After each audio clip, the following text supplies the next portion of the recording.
So, having lost some good friends, on a particular morning, I had another court case, Marylebone Magistrates Court. Once again, I thought that I would go to court and I'd be able to get off. But on this particular day, the judge told me to stand up and said to me, "You obviously haven't got the message. You've been given chance after chance after chance, and you still haven't got it." And then she showed to me that I was going to be going to Wandsworth Prison.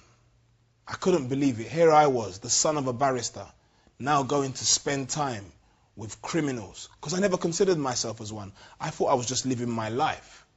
I was going to spend time with paedophiles, armed robbers, and murderers. FR4436 was my prison number.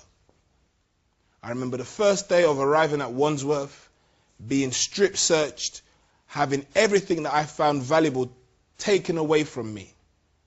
I was given a pillowcase with some plastic plates, plastic forks, my belt and everything else was taken from me. Prison was hard. Now, for those of you that think that, I hear that people have send-off parties these days when they go to prison. Breakfast in a prison used to be 2 slices of bread and a plum tomato. I never said tomato soup. I said a plum tomato. The food you eat was cooked by prisoners. Sometimes we used to be locked up for 23 hours on a set day.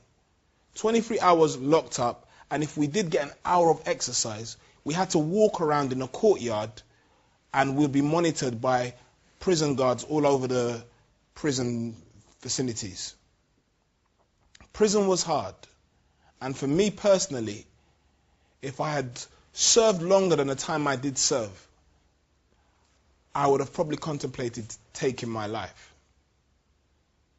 65% of people in prison are on some form of medication to keep themselves on track, to keep themselves focused. If you're scared about bullies, then you definitely don't want to go to a prison because they're in there in abundance. Being caged behind bricks and steel is not easy. People that can handle prison are the genius types, the creative types that are comfortable being alone for hours and hours. The prison cells are very small.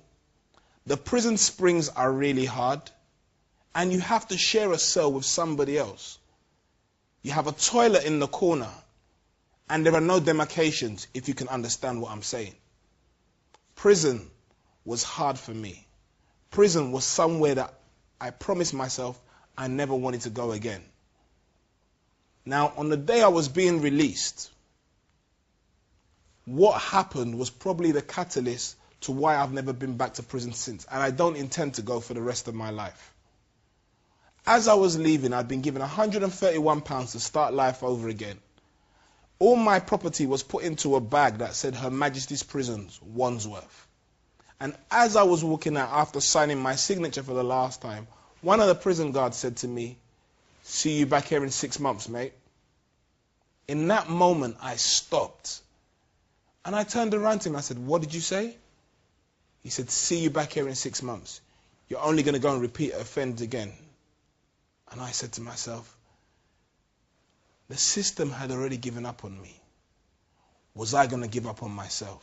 The system had already decided that there was no hope for me. The system had already said offenders will keep repeating and will not turn their lives around. Now, I've always been somebody that if you say to me, "You can't have this," I'm going to do the opposite. So as far as I was concerned, that prison officer had given me a challenge. And as I walked through those prison gates, I turned back and looked at the prison and I said, "You will never ever see me again."